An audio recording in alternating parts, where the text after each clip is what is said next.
Ag Leadership Foundation. And I am very pleased that you could join us this afternoon on what hopefully will get a little bit warmer in the next few weeks here in Illinois. So we are very pleased to continue with our programming and pleased that we can have representatives from Cooler Management and Upfield Group join us to talk about Fresh Has No Boundaries and how we look to support every American's right to fresh and healthy food access. And something that is top of mind for many of us in agriculture and for those that are members of our country. I want to introduce our guest presenters today. They are Mark Inkrot. He's the managing partner and CEO.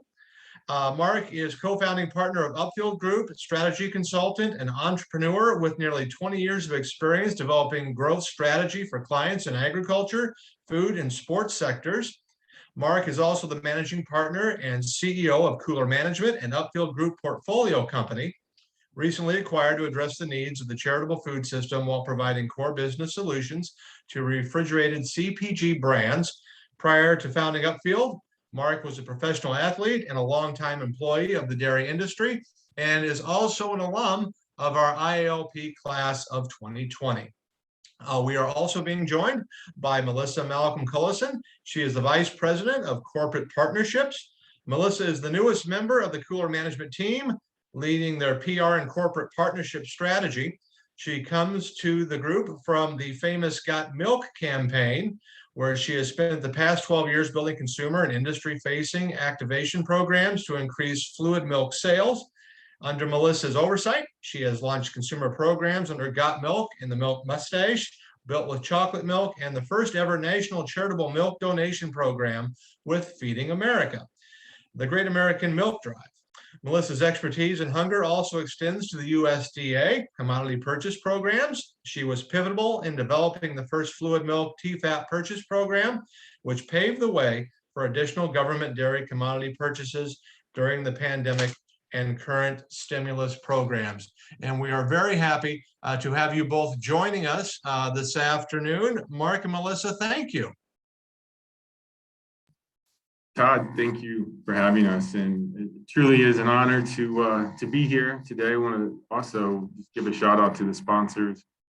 I'm wearing my pin here. I don't know if you can see it on the camera, but it's our Kenya gift from the Kenyan Embassy, and been reflecting on my time in the ILF program and our trip, and it was 2 years ago, and the day we came back from Israel was when all of this COVID business began. And so it's been a great 2 years, and looking back, I want to say hello as well to my fellow class. I saw the attendance list, and so special hello to you. And for those of you that I don't know, Upfield Group is a ag and food systems consulting firm. We work with our customers to develop go-to-market strategy, growth strategy, and we've been doing that for the last 8 years at Upfield. And over those 8 years, we've developed a portfolio division in which we sometimes make investments in companies to help fill the gaps in some of the things that we see in the food and beverage and agriculture industry. And last year, we acquired a company, Cooler Management, which is a turnkey solution retail cooler program company. And as we were looking at the charitable food system in particular, we noticed and recognized that in the Feeding America network alone, there are 65,000 coolers, and less than 10% of them have adequate refrigeration, which means there's a significant gap in the access for fresh, healthy food to those that need it most. And so we decided to make an acquisition to attack really that sector, that food system. And by acquiring a cooler company, we not only had access to all of the cooler manufacturers, but we also are in a position to manage those programs. And so it was really great timing that I met Melissa, and she came fresh from the Got Milk campaign, in which my background in dairy, I knew after 12 years with Milk Prep that she had the skills, she had the chops, and that her background in leading hunger campaigns and initiatives that she was a perfect fit for the work that we're doing. And so, I'm very happy to, co-present with her today. She's truly an expert in this space, and she's been a very welcoming addition to our team. In just the first few weeks on our team, she's been able to help us craft out the Fresh Has No Boundaries campaign. And so at this time, I'd like to turn it over to her, and we'll meet again for some Q&A at the end. Amazing. If you have a question for our panel, write it in your chat down below, and I will be moderating those questions as we move forward. Sounds great. Thank you so much, Mark and Todd. Thanks for having us. It's kind of like a coming out party since I just joined Upfield and Cooler Management. So it's really a pleasure to be here and talk about something that I have just such incredible passion for. I know Mark has incredible passion for, and that all of you on the phone do as well, because you wouldn't be here, you wouldn't be a member of AG if you didn't. And so our objectives and goals here today are probably pretty similar to yours, but the real goal of the conversation and Fresh Has No Boundaries is equal access to fresh and healthy foods for all Americans, not just rich Americans, not just Americans who live in one side of the country, but all Americans. And so our objectives for our chat today are going to be, what are the challenges that are being experienced in the food supply chain? What's the government doing to support getting healthy foods back into the food system? And through one of the big programs that you've been hearing a lot about, of the Build Back Better program. And then also lastly is, and even more importantly, is understanding the barriers of fresh food in the charitable food system, what's happening, why can't we get the fresh food there? And then of course, we want to talk about solutions. I never want to leave any presentation with people like, well, that was great. That was wonderful information, but what do I do with it? What do I do next? So we're going to help you close the gap and tie a bow on it with some solutions for today. And so first and foremost, indulge me for a few minutes. Let's talk about the current landscape, what's going on in the United States, what's happening in the current marketplace. And first and foremost is, just the statement that fresh food is an American right. We have so much in the United States. We have so much food. We grow so much food. We have access to the best food in the world. And there's no reason why one child should go hungry at night in America. And Mark and I both feel so passionate about this so strongly. It's been a part of our life work. It's been a part of my Got Milk work for the past several years when I was there. And what we're seeing across the country is that regular consumers, everyday consumers, they're seeking out local, fresh, nutritious foods to keep their families healthy, right? They're using foods almost as a medicine. That's kind of a big buzzword that's been going on for a really long time. And we can see that in retail sales. We can see it because, people have been shopping for fresh, they're looking for fresh, and it's been in the basket ring. And 81% of the retailers out there say that their fresh sales for perimeter has increased in the last year up to 18%. So that's a pretty big jump. And so, we have our families out there looking for fresh foods and buying fresh foods, but not everyone really has access to those foods. It's reported by the USDA that 13.5 million Americans live in a food desert, that they have limited to no access to fresh foods. How can that be, right? How can that be? And we've got to fix that. And currently, Feeding America reports that 42 million Americans are facing hunger in the United States, including 13 million children. They're at risk at missing out on essential nutrients for proper growth. And that's healthy bones, that's healthy teeth, that's healthy structure, things that you need for a lifetime of health. And these kids, they cannot go to school every day and be expected to learn and move forward and better their life without food. And so when working with our food banks, and you're going to hear a lot about our partners at Feeding America, because that's who we've been working closely with for a long time, is those food banks have what they call a monetary meal gap. And that's just the resources to purchase enough food to meet the needs of all that are hungry, those 42 million Americans that are relying on food banks. That gap is 20 billion a year. And so Feeding America can't do it by themselves. The government can't do it by themselves. Private can't do it by themselves. So we all have to get, build together this ecosystem, this structure in order to fix this. And so keep indulging me, please. I know everybody is sick of hearing about COVID. They're sick of hearing about masks and vaccines, and you can't go anywhere, and you can't travel, and you can't do this, and you can't do that. But just because we don't want to talk about it doesn't mean it's not there. And unfortunately, the supply challenges are massive. And they're going to keep, showing up until COVID is really gone. So, we're seeing supply challenges through steel, through lumber, through plastics, everything that's affecting our supply chain in so many places. And, it's cartons for milk, it's resin for gallons of milk, it's cardboard for shipping, it's falling short on the supply chain, and we're all doing the best that we can.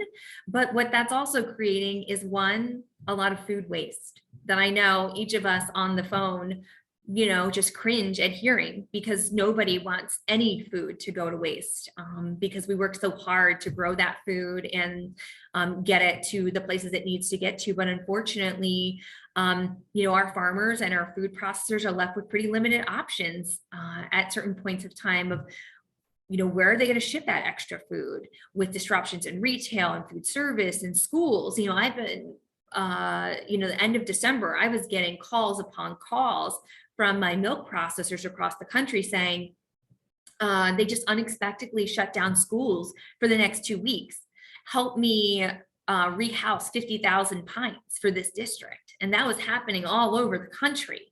And so we were panicking. We were trying to get it to, food banks and nonprofits and making sure that not a drop of milk is wasted. But reality is that it was. And it's because we don't have the infrastructure built. And we're going to talk more about that today. But along with all the other supply challenges that are out there, not only is food waste happening, there's transportation issues. There's not enough truck drivers. There is not enough school bus drivers. It's impacting through the whole ecosystem. And then, of course, I did want to talk about just for a second is unemployment rates and social inequality that we're seeing. And that's really been highlighted by the pandemic. And unfortunately, unemployment has a disproportionate level for Americans that are Black or African American at over 11%. And the national average is 8%. So it's disproportionate on, some of the populations that really need this food the most. The unemployment is there, the opportunity of not having the access to fresh foods. And then, that's building on more social inequality that they're facing. And we've got to fix it. And so continuing with this reality conversation is then it really falls down to our hunger relief organizations as well. There's an increased need out there. We just talked about 42 million Americans still relying on food banks. Those food banks have increased expenditures. Of course, they're feeding more people, right? And unfortunately, with supply chains, then the retailers aren't donating as much food as they were previously. And the food banks are now going out and fighting other consumers and having to purchase that food themselves, which is very expensive and most of the time unbudgeted for. And then, on top of that, the food banks, they have to go out and pay more people to come work at the food banks. They have decreased the workforce because they rely so much on volunteers coming in. But those volunteers are normally people who are retired or elderly, and they have more free time on their hands. But because they're the at-risk population from COVID, they can't now come in and keep volunteering for Feeding America. And then last but not least, where our conversation is headed today is food bank infrastructure. The food banks and food pantries, as Mark mentioned earlier, they're short on refrigeration, and short is an understatement. And the transportation to get that fresh foods to rural communities and food deserts. And so, those foods are not ever reaching the populations who really need it, who are at risk, who cannot afford it, because we don't have the proper infrastructure in place. We need to obviously fix that. And, this weighs even heavier on population with kids. 13 million American children are at risk of not having proper food every single day.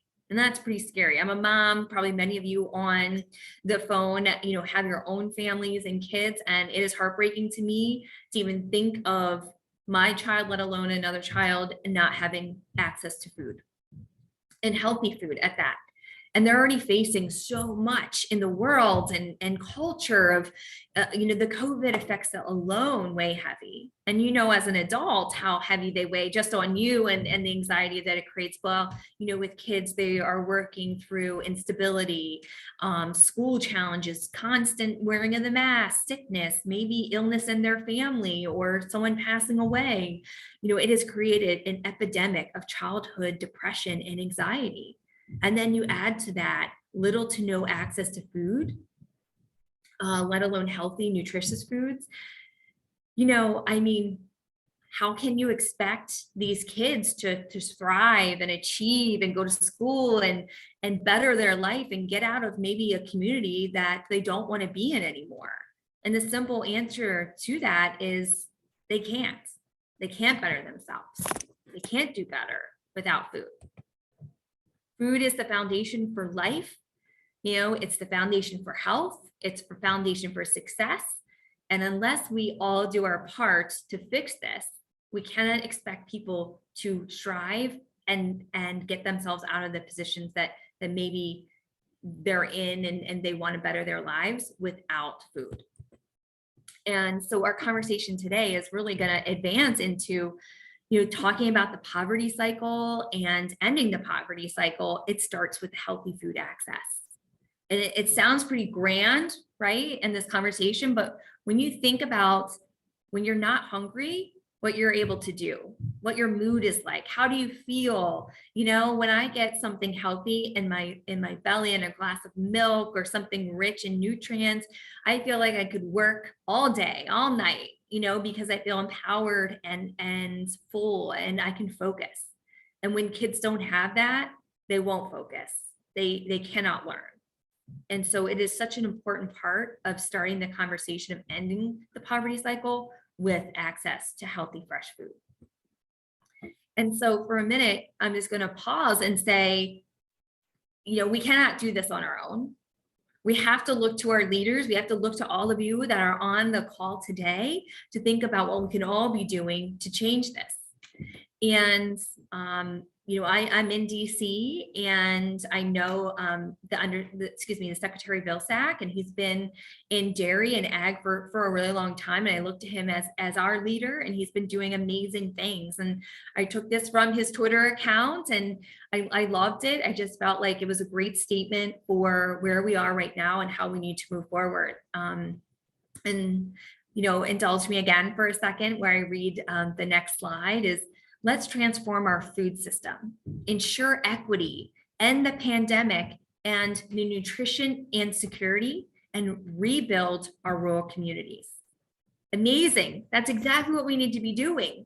And kind of moving on to that, what is the opportunity? How do we get there? And this is something else that Secretary Vilsack put out is the pandemic has been tragic and heartbreaking for our communities and families. But the disruptions this caused provided an extraordinary and rare opportunity to identify and address those foundational vulnerabilities in our food system. In order to address these foundational issues as we build back better, we need to work fundamentally to change and improve America's food system to create more, better, and fairer markets for producers and consumers alike.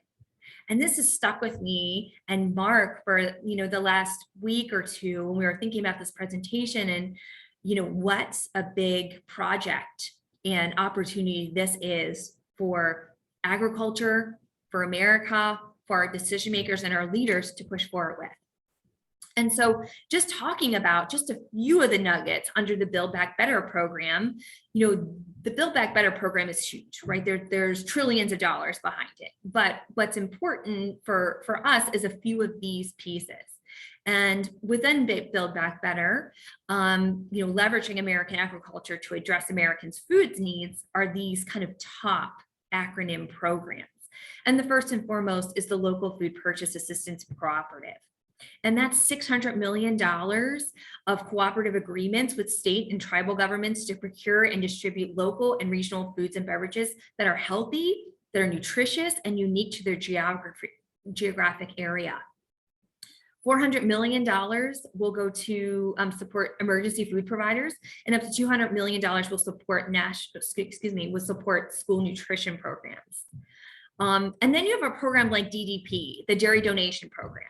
That's been allocated for the last several months of $400 million to facilitate the donation of dairy products and to reduce food waste and address local needs. Under this program, it is really about the producer and a nonprofit coming together in partnership. And I certainly don't want to criticize any of the programs, but unfortunately with DDP, it is the requirement of the producer really to make a donation.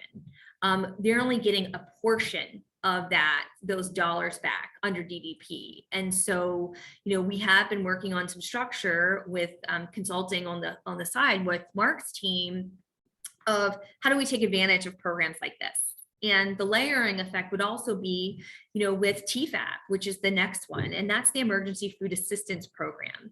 And in this example, FNS, Food and Nutrition Services, are purchasing 1.7 million individual boxes of pre-packed mixed fruits and vegetables through the Emergency Food Assistance Programs, and they're sending that out. And that's amazing, right? That we have vegetables and fruits, and they do a lot of milk purchases. I helped roll that out a couple years ago. And then we have the Dairy Donation Program, which donates dairy. There's all these amazing programs out there, and they want to buy food. They want to eliminate food waste. And so these are great foundational programs. And I think about them, and I think about what the government is investing in, what's doing, and I want to applaud their efforts.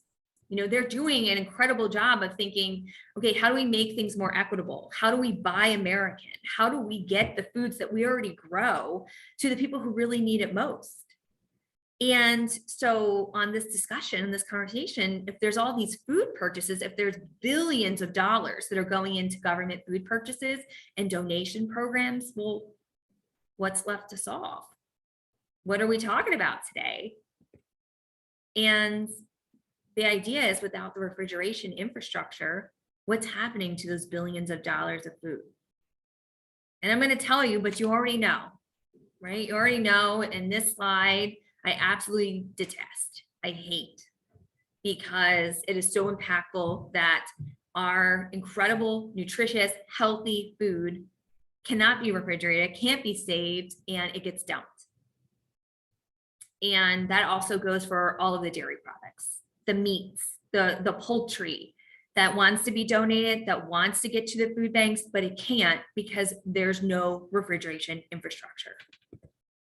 So what are we going to do about it? What's our path forward? How do we get there? And I've been on staff, what's today? Like what, 11 days, 12 days, something like that, Mark? We're already figuring it out.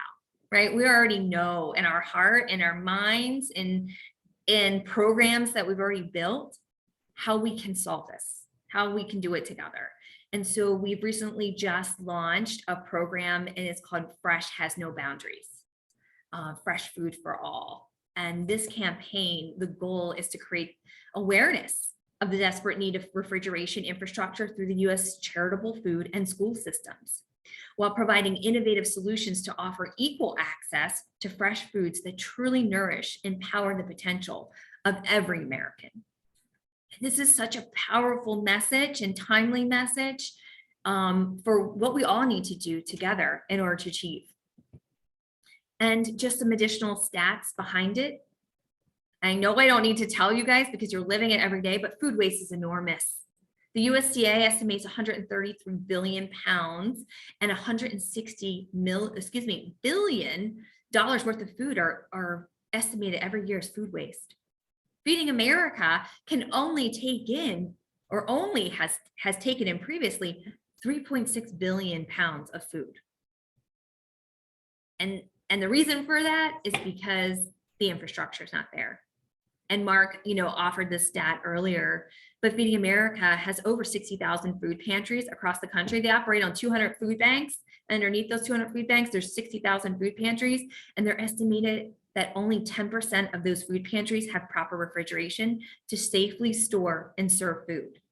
And those are the two key points as well, right? To safely store and serve food. We don't want dairy products, yogurt, cheese, milk to be sitting out on a shelf somewhere, right? Everybody deserves fresh, healthy food. And the way to do that is to build the infrastructure. And so we have been working with some of our partners over the last several years. Even before my time, I've been talking about refrigeration for years with Feeding America and some of the other nonprofits, but Cooler Management has been stepping up and doing it. They've been donating millions of dollars worth of refrigeration to food banks and pantries across the country. They have been leading on their partners, talking to their partners about, how to upcycle, get brand new coolers into food banks that maybe Kraft or Hormel or General Mills isn't using right now. So putting those coolers to use, as well as other partners like Fuel Up to Play 60, our partners at National Dairy Council, Gen Youth, who actually purchase refrigeration infrastructure and put them into schools. So that way the schools have healthy, fresh foods available to them. And then, of course, needless to say, Feeding America has been making their own investments, but it's just not enough. They just don't have enough funding at this point of time in order to achieve it. And so what are we offering today is the opportunity to partner with us. Is we have the solutions. We are committed to equal fresh food access across the country. We know that's the step forward in progression that needs to happen. And with Cooler Management, we are not just like, hey, we've got a bunch of coolers, we're going to drop them off and high five, we'll see you later. That's not what we do here.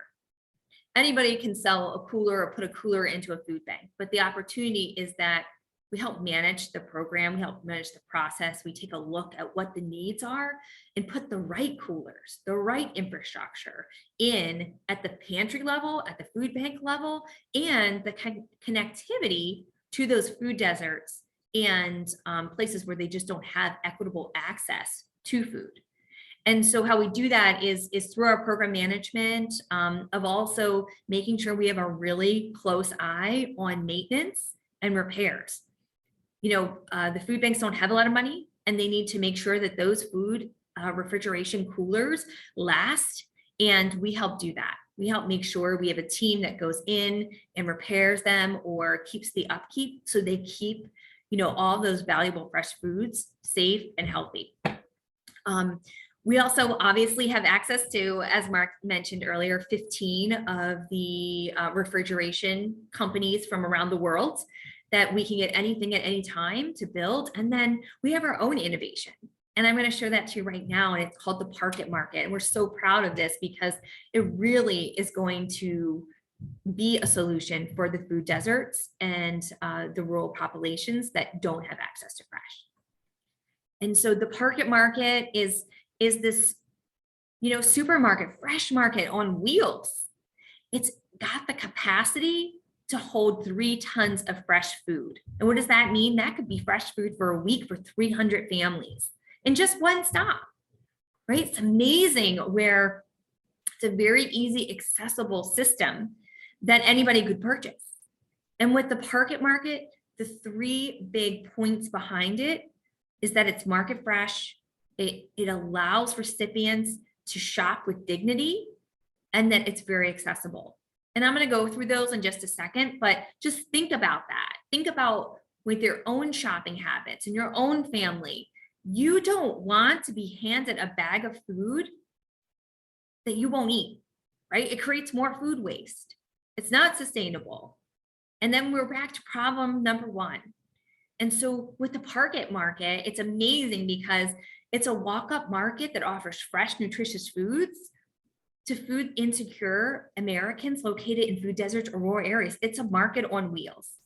And then I mentioned this previously, is the dignity that comes with having the opportunity to choose your own foods for your family. Maybe they have special needs that they don't eat something or they don't know how to cook something.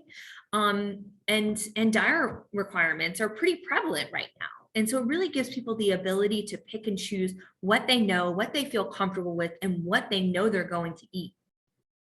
And then last but not least, with the market, the accessibility is almost one of the biggest pieces that comes with this innovation. It's an affordable solution that ensures those fresh foods are available on a consistent basis. And they come in sizes of a 16-foot and a 20-foot. And the market can be towed by a commercial vehicle that requires no CDL. So you can hook it up to a truck or a van, anything with a towing capability, and it can be towed from city to city, from town to town. So it makes food so accessible, fresh, and it's safe. It runs on generator or shore power, so it's an easy opportunity to put this anywhere. I'm in love with it. And here's a picture of it in action. This is one of our partners with Feeding America. It's the Second Harvest Food Bank in Orange County, and they have just such an innovative team. They worked on this with us. This is the 20-foot version, and as you can see, it's like a farmer's market on wheels. I mean, how comfortable, how good do you feel when you walk up there? How prideful would you feel when you get to choose all those foods and put them into your own bag? It just is such an amazing feeling to be able to offer something like this. And I know there's so many families that have been struggling out there that would really appreciate the opportunity to shop at the market. And so, kind of just before we open it up for more questions is, what can you do to support the infrastructure changes? What's the next step? And really, it's pretty simple. It's join us, help us. There's so many families that are out there that need your support to access fresh foods on a consistent basis. And that's really what's important. It's not just a one-time you get one bag of fresh foods. It's a consistent basis that you're getting access to nutrient-rich, nutrient-dense foods that are not high in sodium, that are not high in sugar. And so we would ask you to think about donating a refrigeration unit. Think about contacting us and donating to one of our partners as well, like Feeding America or Gen Youth. Create a sales program. You guys are all in sales, you're in your own businesses, or you have your own network. Is there a sales program that you could set up that, when one of your customer buys 10 of your units, you donate a cooler to Feeding America or Refrigeration in Need? And last but not least, we're all influential. We all have a voice. And please, think about contacting your local state official or city official and keep requesting infrastructure funding. We cannot solve the fresh food issue without putting the infrastructure behind it. And so with that, I'll bring Mark back to the session, and we will open it up for any questions that you might have about Fresh Has No Boundaries or any of the programs we talked about today, or how you could get involved.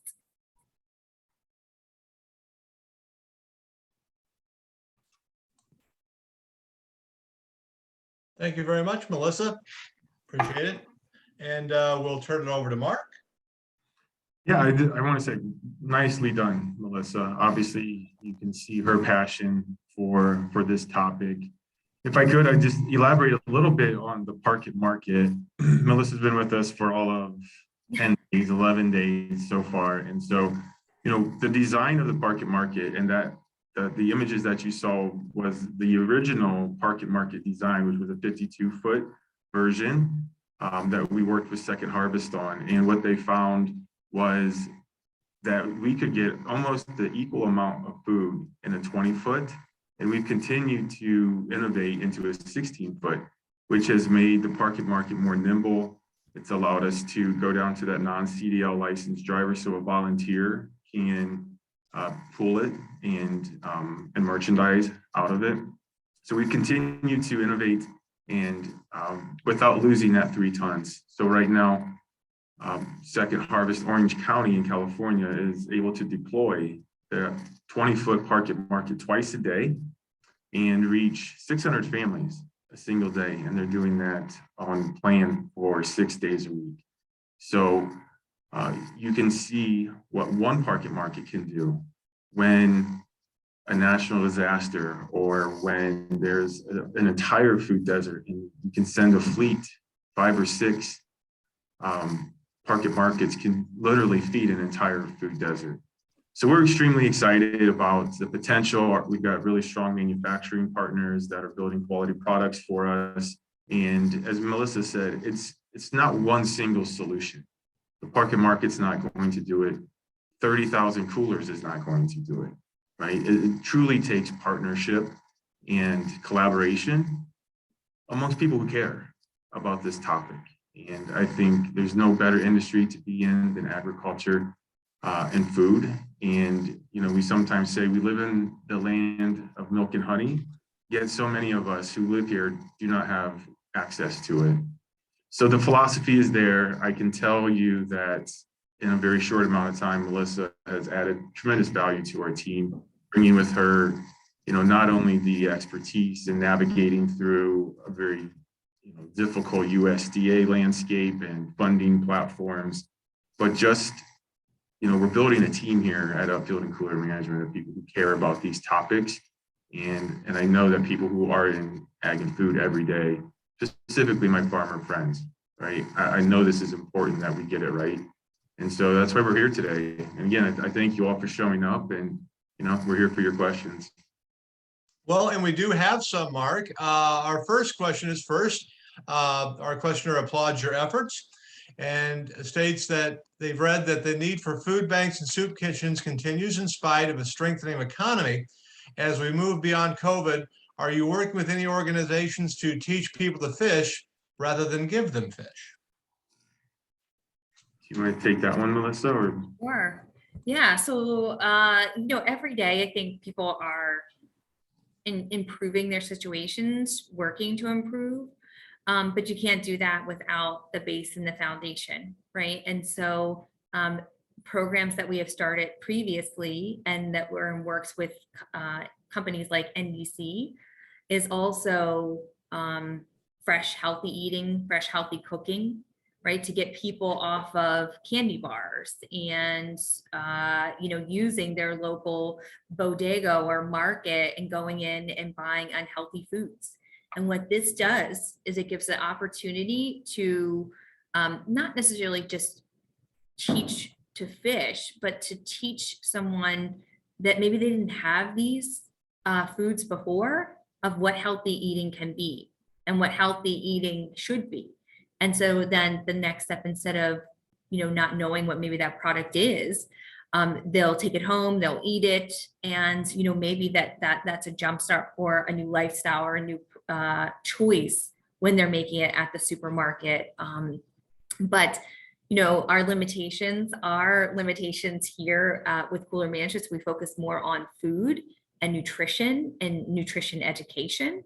And that is going to be the continuation of the platform of healthy eating and healthy choices. And that's what you're going to get from, Fresh Has No Boundaries. And then, of course, we want people to, have the access to constantly to fresh, so that way they can better their lifestyle or their living conditions. Yeah, I would just elaborate on, you mentioned NDC. The National Dairy Council has an extremely talented network of registered dietitians. And so that partnership that we're engaged in is extremely valuable. They bring the credibility. They're working in schools every single day. So I think that the registered dietitians partnership that we have, through the school communities with Fuel Up to Play 60 and National Dairy Council, that's really, in my mind, the credibility partner that we have from a nutrition education standpoint, and those that are truly capable of teaching to fish and how to feed your families nutritiously.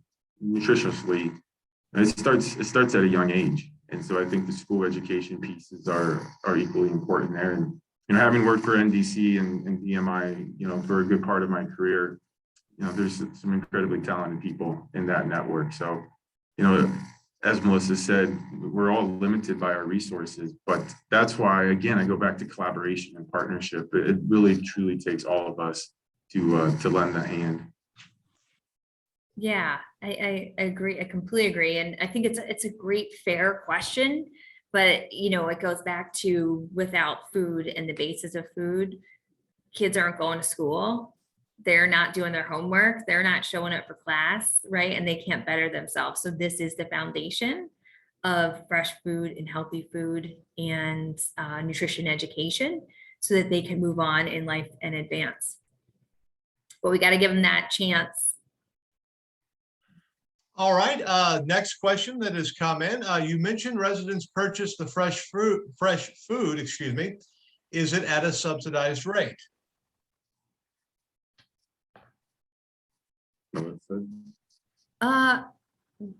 Well, I'm sorry, I guess would you repeat that question? I mean, the food Yes. purchases are from Our questioner asked, you mentioned residents purchase the fresh food. Is it at a subsidized rate? Oh, I'm so sorry. I apologize. problem. No, the residents, there is no charge for this food. It's all Okay. free of charge. Oh, okay. So apologies, but there might just be a lapse in communication we'll blame it on technology. Okay. But no, all of that you're seeing today is fresh food that is free to any family that walks up. Okay. And this food is coming from our partners at Feeding America or other nonprofits that we're working with. In this example, it's just Feeding America, but it's all free. Okay. Then a follow-up question. You know, when we think of food deserts, we often think of urban areas, but there's also many rural areas as well. And the question is, would you test market in rural or urban areas? Or both? Both will be important markets for us. So we are planning to do a road show tour this coming spring in California and throughout other regions with the Park It Market. We know right in Southern Illinois, there's a significant, need for, for a product like Park It Market, but we know there's food deserts. We don't have to look far, no matter what part of the country we live in, that there's food deserts, but there's different needs, right? And I think it also goes to say by geography, right? The types of foods that, are in the Southwest, versus the Midwest. We have different palates, we have different needs. And so that's why those local partnerships become increasingly important, right? Ensuring that we're serving the right food to the right people, right? And we can be thoughtful. We know what that means, right? Another area that we've had a lot of interest from is Native American reservations. There's significant lack of access in those areas. And so, that's, we can kind of come over top of this at a high level, but really these types of partnerships are activated locally. Once again, if you have a question for Mark or Melissa, you can either put it in the Q&A at the bottom of your screen or the chat. We're monitoring both. Mark and Melissa, we have another question in a statement. I once heard a farm leader say, a well-fed person has many problems, a starving person has only one. The need continues for adequate food in many parts of our country. What is the cost of one of your Park It Market trailers? So right now we've sold one in like the 150 to 170 range. And I give that range because we are in a supply chain, flux ourselves. There's pricing, increases, but we're trying to be competitive, right? Obviously, economies of scale, the more orders we have, the farther we can drive the price down. But right now, 159 is the retail price. Okay. I have a question for you as well. We talked earlier, and like you said, it's something where it surrounds us, the situation with COVID. Have you seen, is there an increased sense of urgency now for what you're trying to do based on what has transpired in the last 2 years? Are you seeing an uptick in interest, or how is that working out? Yeah, certainly. I think COVID shed light on the lack of infrastructure, which was prevalent. I think we all saw just so much happen during that time, but certainly the displacement of food from schools, just the flux of the market certainly brought an increased demand for infrastructure. More people were home. Less, kids were not going to school to eat. So the places where they were getting a breakfast program or a lunch program, even after school feeding, they were home. And so that put added stress on the system and required some changes and some nimbleness to move fast. And our administration responded with earmarking dollars specifically for infrastructure improvements. We're talking about bridges and we're talking about roads, but we're also talking about refrigeration in the charitable food system. So people have noticed the demand. They are reacting to the scenario that we find ourselves in. So there's a lot of work to do, but certainly we've seen some exposure to the lack of infrastructure. Yeah, and I agree, absolutely. And what really brought it to life was the CFAP program, the Coronavirus Food Assistance Program, where there were fresh food boxes that were being delivered to Feeding America and other nonprofits across the country. And that food could not get out. There was not enough people, there was not enough refrigeration, and the USDA had a stellar idea, an incredible idea, but we didn't have the infrastructure, still don't, in play. And they changed CFAB through the different ordering and purchasing of the last year and 2 years because they realized there was not enough infrastructure for fresh. However, with the Build Back Better program, there are dollars for infrastructure. It's just not enough. It is just not adequate enough to keep dumping billions of dollars of food onto nonprofit partners without building the foundation first. And I hope, everyone on the phone can understand and agree. And it is not a slight against the administration, because I feel like they're doing so much and all for good. But if we don't address this problem of infrastructure now, we will go right back to where we are with dumping that fresh food, because when it goes to those, even Feeding America as an example, when it goes to those 200 food banks, they still need to get to the 60,000 food pantries underneath them. But if you don't have a refrigeration truck, if you don't have a refrigerator at that local pantry, then what's the use? What's the cause, right? You could only give that milk out for a small amount of time. That yogurt is going to expire. The fresh food is not going to stay fresh with fruits and vegetables. And so it needs to be a highly prioritized challenge and issue.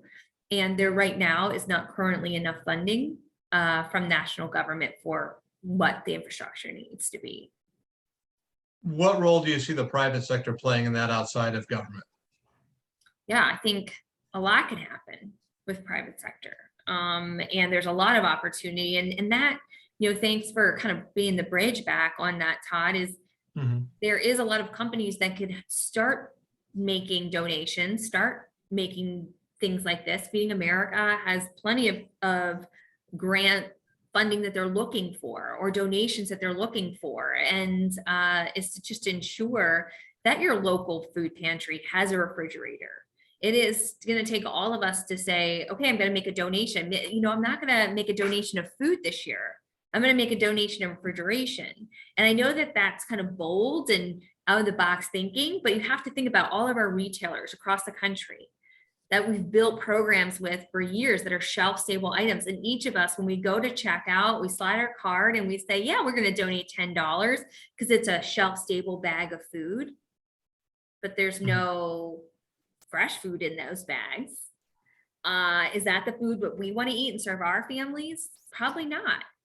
So, there could easily be opportunities for consumer donations, for CPG donations from private to help fund refrigeration instead of food donations, because all we're doing is dropping food donations on an infrastructure that can't hold it and it's going to waste. So there's a real opportunity to build that infrastructure together and then move forward and continue to take in food donations. But as I mentioned earlier, the USDA is buying billions of dollars of commodity foods. So we just need a place to warehouse them to keep them safe.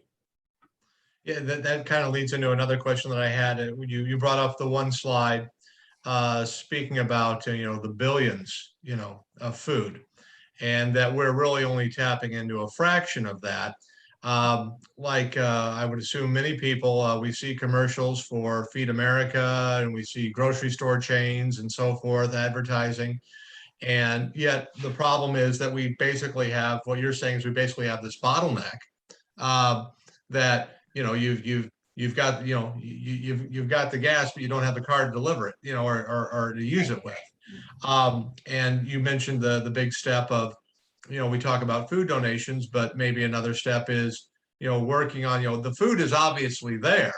And this kind of sent off a light bulb in my head. The food is there. It's just the question of how we're able to distribute it, and refrigeration and the mechanism to do that. And Todd, with the philosophy, I think most people are inherently good, right? We come from a place where people are willing to help. We did donate. COVID struck, we opened our pocketbooks. And from the longest time, it's been when you donate food to your local pantry. Even when we were kids in school, it was like bring in canned goods, bring in box of food. And so the behavior was built that when we donate food, that we donate shelf-stable food. And that has manifested into people continuously thinking they're doing good. And it got ahead, right? We were building a house to home, we were building a house without building the foundation, right? My philosophy here, my hypothesis here is that if we spend some time and resources building the infrastructure, right? These coolers are like vehicles, right? They will last. If you take care of them, they will last. The infrastructure can be built. And then once the infrastructure is built, we're able to then go back to the idea that we have of donating food again, right? So if we build the infrastructure, then we can continue to donate food, and we can work on food grant programs, and then we'll have it in place, right? But we don't have a balance. We don't have a balanced equation right now of the pounds of food being donated versus the square footage of refrigeration needed to house it.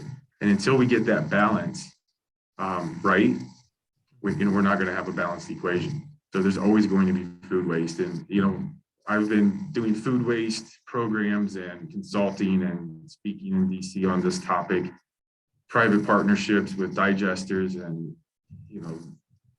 it's a little bit of the solution, but the lack of infrastructure is so massive, and there's so much real estate needed to be built with refrigerators and industrial cooling that, until we get that better balance, we're going to continue to have these, these food waste and these lack of access issues. Another question that we had that has just come in. You have numerous donors of food. As you have called attention to the lack of refrigeration, have some of these grocers, food manufacturers stepped up to donate cold storage equipment as well? Yeah, we've done. So at Cooler Management, this brings up two things that I feel strongly about. What happens when folks do donate coolers in industrial cold storage? They do so at the end of the unit's life cycle.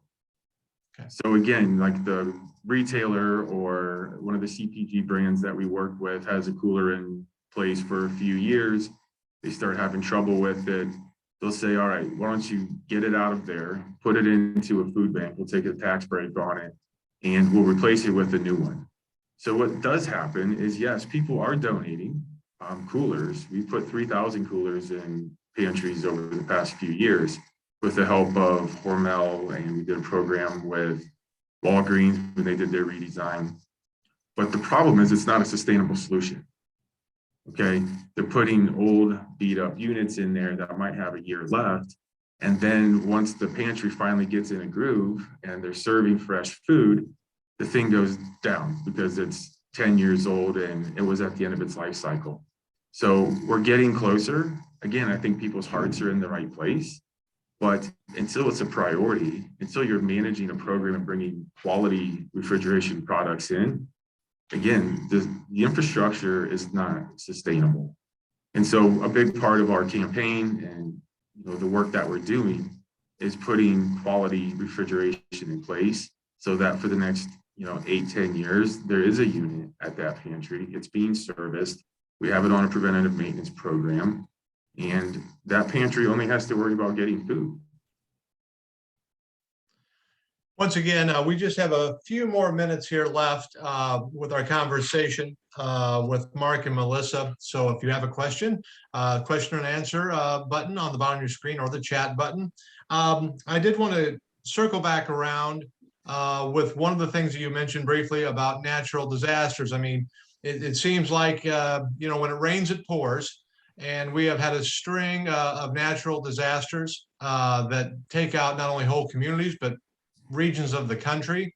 What do you see this initiative doing as far as that goes? We talk about food deserts, but as far as emergency situations, natural disasters and so forth, what do you see the potential there as? Yes, we've been in preliminary conversations with FEMA and Department of Defense as being one of their solutions. I mean, we're early, so we're still building out our pricing strategy with our supply chain, but it's been welcomed with great interest from them. A couple other areas from that standpoint is the insurance industry. They are sending, trucks like you see right here full of supplies, clothing, cleaning supplies, things that folks need after a hurricane or a natural disaster, excuse me. And so, if you can imagine, after Hurricane Katrina, for example, the whole coast is wiped out. Where there was a Walmart and a grocery store, it's no longer there. It's somewhere in the middle of the Gulf of Mexico, right? Nationwide insurance can deploy a fleet of park it in the parking lot where the grocery store was, and continue to provide food to the folks of those communities. So those are the conversations that we've been having with both DoD and insurance companies. We're still early, right? So we're continuing to develop those relationships, and I look for us as we get out on our roadshow. Our intent is to give this to people, to use it, to see what we can do to continue to innovate it. So yeah. One follow-up question that I wanted to ask you is, as far as your initiative and what you're trying to do, where do you see this, and where would you like to be, say, in the next 5 years? Wow. In the next 5 years, well, it's funny you should say that. That actually is what prompted this strategy. Again, going to my roots in the dairy industry with farmers, there's an initiative to displace 1 billion pounds of food in the next 5 years of incremental dairy. I believe that we've developed a strategy and presented it to Feeding America and to the industry that demonstrates with 30,000 coolers in food pantries, we could actually displace the 1 billion pounds of incremental fluid milk. That is their goal. And the government pays for a lot of these programs. And so we are orchestrating our industry-wide strategy, not only with the charitable food system, but with our dairy partners, to identify the pantries, right? And remember, there's 60,000 in the Feeding America network alone. By just putting half of those 60,000, if we just put coolers in half of those 30,000, that's 1 billion pounds of fresh food. And when we look at what's been dumped and what's been wasted, that would be a great accomplishment for us. Again, we can't do it all, but I do believe in the next 5 years, with the combination of coolers and park it markets, we can displace 1 billion pounds of dairy. Fantastic. Melissa, anything to add? No, he did great. That, we're both dairy people. We love all ag, but we both come from dairy, and our hearts are going to be there. But, it is about making someone's life better. That's kind of one of our mantras here at Upfield. And I truly believe in this work. And I hope you guys come along with us, partner, reach out just to talk. We'd love to connect further. All right. Thank you for the opportunity, Todd. Thank you. We want to thank once again Mark Inkrot and Melissa Malcolm-Coulson for joining us with Cooler Management and Upfield.